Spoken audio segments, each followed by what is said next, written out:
আচ্ছা, এই যে আপনি প্রতিদিন ইন্টারনেট ব্যবহার করেন, ইউটিউব দেখেন, ফেসবুকে স্ক্রল করেন, গুগলে সার্চ করেন, আবার ইনস্টাগ্রামে রিল দেখেন, কিন্তু এখন আমি যদি বলি আপনি পুরো ইন্টারনেটের মাত্র একটা ছোট্ট অংশই ব্যবহার করেন, বিশ্বাস করবেন?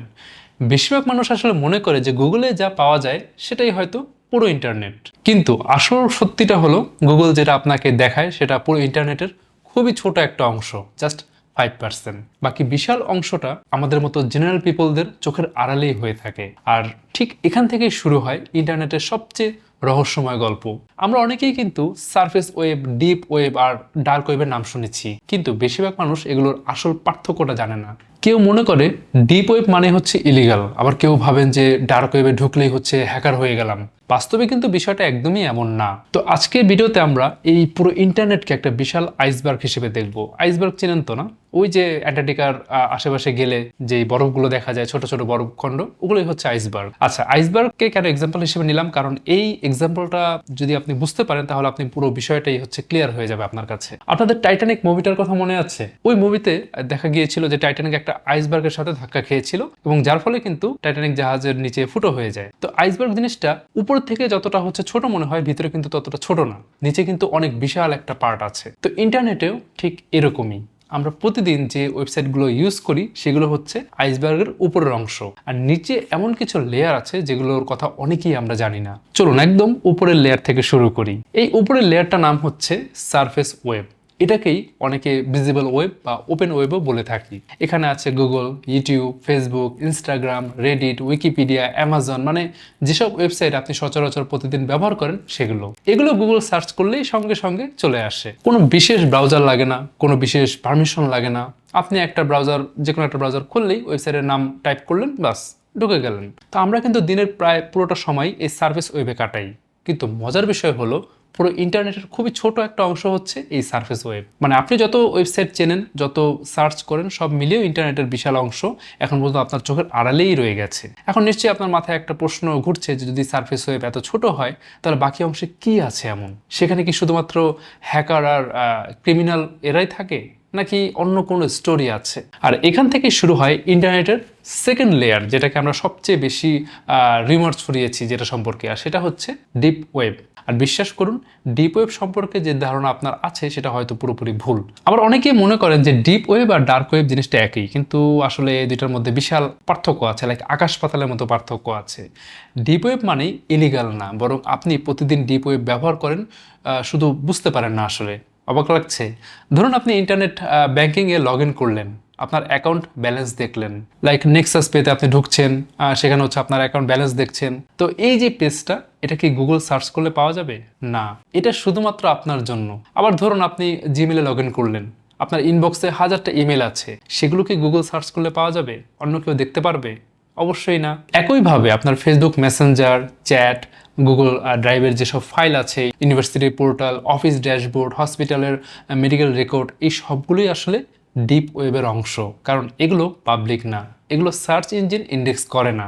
তাই ডিপ ওয়েব আসলে প্রাইভেসির জন্যই তৈরি। আরেকটা মজার কথা বলি, পুরো ইন্টারনেটের সবচেয়ে বড় অংশই কিন্তু ডিপ ওয়েব। অনেক রিসার্চ অনুযায়ী সারফেস ওয়েব যেখানে খুব ছোট একটা অংশ, সেখানে ডিপ ওয়েব পুরো ইন্টারনেটের বিশাল একটা অংশ জুড়ে আছে। কারণ পৃথিবীতে কোটি কোটি প্রাইভেট ডেটাবেস আছে যেগুলো আমাদের মতো নর্মাল পিপল সার্চ করে দেখতে পারে না। এখন এখানেই অনেকেই একটা ভুল করে, ডিপ ওয়েব বড় মানেই ডেঞ্জারাস এমনটা না। আসলে ডিপ ওয়েবের বেশিরভাগ জিনিসই একদম বৈধ এবং হচ্ছে দরকারি। কারণ যদি আপনার ব্যাংক অ্যাকাউন্ট বা হসপিটাল রিপোর্ট গুগলে সার্চ করলে সবাই দেখতে পেত, তাহলে আপনার প্রাইভেসি বলে আর কিছু থাকতো না, রাইট? তাই ডিপ ওয়েব আমাদের কিন্তু প্রতিদিনের ডিজিটাল লাইফের একটা ইম্পর্টেন্ট পার্ট। কিন্তু এখন আসল প্রশ্ন হলো, তাহলে ডার্ক ওয়েব কি? কেন এই নাম শুনলেই সবাই ভয় পায়? সেখানে কি সত্যি ইলিগাল মার্কেট, হ্যাকার, তারপরে ফেক পাসপোর্ট, স্টোলেন ডেটা এসব পাওয়া যায়, নাকি এগুলোর অনেকটা ইন্টারনেটের বানানো গল্প?